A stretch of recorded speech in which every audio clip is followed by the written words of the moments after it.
दोस्तों, अतीक अहमद और उसके भाई अशरफ की गैंग वॉर में मौत हो गई है। उसे मौत के घाट उतारने वाले हैं तीन व्यक्ति जो फिलहाल पुलिस की कस्टडी में है।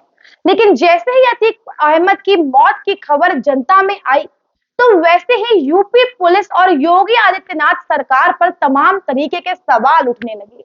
और सवाल उठाने वाले थे पहले नंबर पे हमारे देश की वो सरकारें जो गैंगस्टर्स को पालती हैं, पोसती है, पनाह देती हैं, जो गैंगस्टर्स की बहुत बड़ी हमदर्द है। और दूसरे नंबर पर सवाल उठाने वाले हैं हमारे देश के कुछ अकल के अंधे बड़े बड़े पत्रकार जो भावनाओं में बहकर पुलिस पर सवाल उठा रहे हैं। तो आज की इस वीडियो में जवाब देने वाले हैं उन पॉलिटिशियंस को और उन पत्रकारों को कि भैया पूरा माजरा क्या है, और ऐसे में सवाल उठाएंगे ऐसे लोगों पर जो आज गैंगस्टर्स की मौत पर शोक मना रहे हैं, जैसे कि हमारे देश के राजनेता। और आज की इस वीडियो में जवाब देंगे ऐसे तीन सवालों का जो आज की डेट में राजनेता और पत्रकारों के मन में बहुत ज्यादा घूम रहे हैं कि आखिरकार पुलिस की कस्टडी में दो मुजरिमों की मौत कैसे हो गई।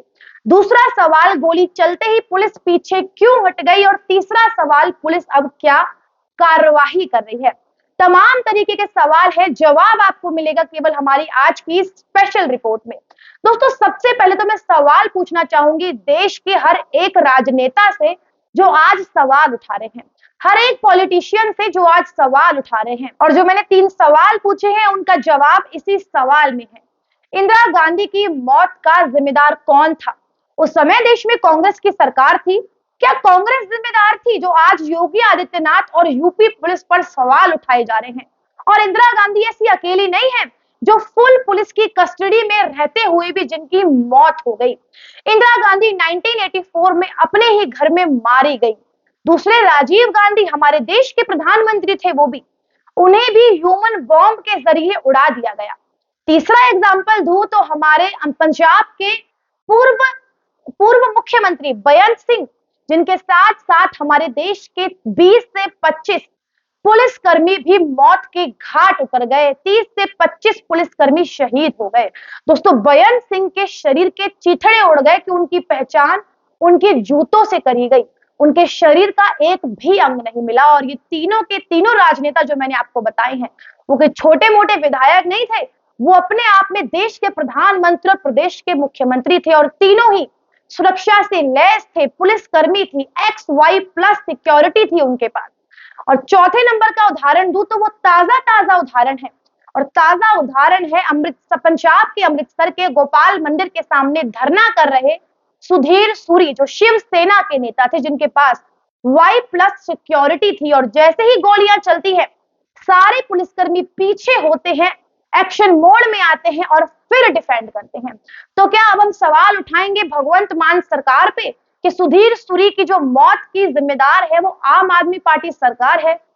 समझती हूँ शायद अब जवाब मिल गया होगा उन सभी पत्रकारों को और उन सभी राजनेताओं को जो आज सवाल उठा रहे हैं पुलिस पर। और एक बात कहना चाहूंगी, प्लीज कॉपी और पेन उठा लो और नोट कर लो, फ्यूचर में तुम्हारे काम आएगा। दोस्तों, मैं अभी वीडियो बना रही हूँ, कोई सामने आकर मुझे मारने की यदि कोशिश करेगा तो उसके 90% चांसेस होंगे कि गोली मेरे ऊपर ही आकर लगेगी।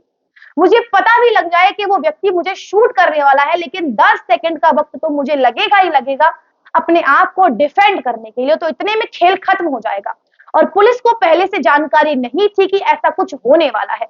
यदि जानकारी होती तो आप फिर तमाशे देखते। हमारे देश की पुलिस इतनी काबिल है कि ऐसे छोटे मोटे लोगों को तो वो यूं ही मिट्टी में मिला दे। लेकिन हमारे देश की जो पुलिस पर सवाल उठा रहे हैं राजनेता और पत्रकार, उन्हें समझना होगा कि हर चीज में वक्त लगता है और हर चीज का एक सिनेरियो होता है।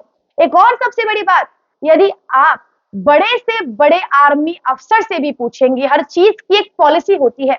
यदि किसी के ऊपर सामने से हमला किया जाता है तो उसको ये सिखाया जाता है कि आप पहले अपने आप को डिफेंड करिए, उसके बाद ऑफेंसिव होकर दूसरे पर हमला कीजिए।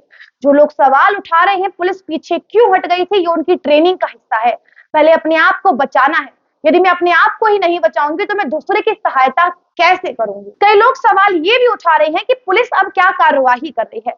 दोस्तों, पुलिस ने उन तीनों को धर पकड़ा है। हालांकि उन तीनों ने खुद ही सरेंडर कर दिया था, जिन्हें पता है कि हम भाग नहीं सकते हैं।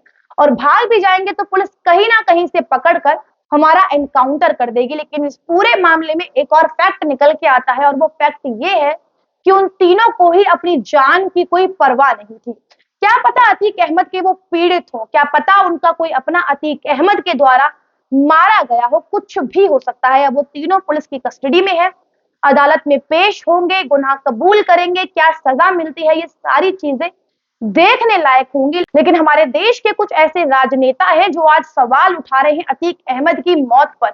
मैं उनसे पूछना चाहूंगी कि ताजा एग्जाम्पल है सुधीर सूरी का, उनकी मौत का जिम्मेदार कौन था? क्या मान सरकार थी? और यदि मान सरकार जिम्मेदार नहीं थी तो अखिलेश यादव खुद ने उनकी मौत पर सवाल क्यों नहीं उठाया? क्योंकि वो हिंदू थे, क्योंकि वो हिंदुओं की बात करते थे? क्या यही बात है क्या? हमारे देश में ऐसे सैकड़ों नेता हैं जिनके नाम मैं आपको उंगली पे गिना सकती हूँ। आपको जानने हो तो कमेंट कीजिए। उंगली पे गिना सकती हूँ जिनके बारे में, जिनको दिन दहाड़े भरे बाजार सरेआम मीडिया की मौजूदगी में पुलिस कर्मियों के सामने मारा गया, उन पे किसी ने सवाल नहीं उठाया। लेकिन आज अतीक अहमद की मौत पर हमारे देश के पत्रकार, हमारे देश के नेता सभी सवाल उठा रहे हैं। किस लिए? क्योंकि वो मुसलमान थे और हमें तो भैया मुसलमान और हिंदू की राजनीति कर। शायद अब उन सभी नेताओं को और उन सभी पत्रकारों को अपने सवालों का जवाब मिल गया है, और यदि अभी तक नहीं मिला है तो हम और जवाब देंगे आपको। अतीक अहमद के मामले से जुड़ी हर एक खबर से आपको अपडेट करते रहेंगे, हर एंगल से आपको खबर दिखाएंगे, हर फैक्ट के साथ आपको खबर दिखाएंगे। लेकिन अभी के लिए बस इतना ही। अतीक अहमद की मौत से जुड़ी तमाम खबरों के साथ जुड़े रहने के लिए बने रहिए हमारे साथ थिंक टैंक पर। नमस्कार।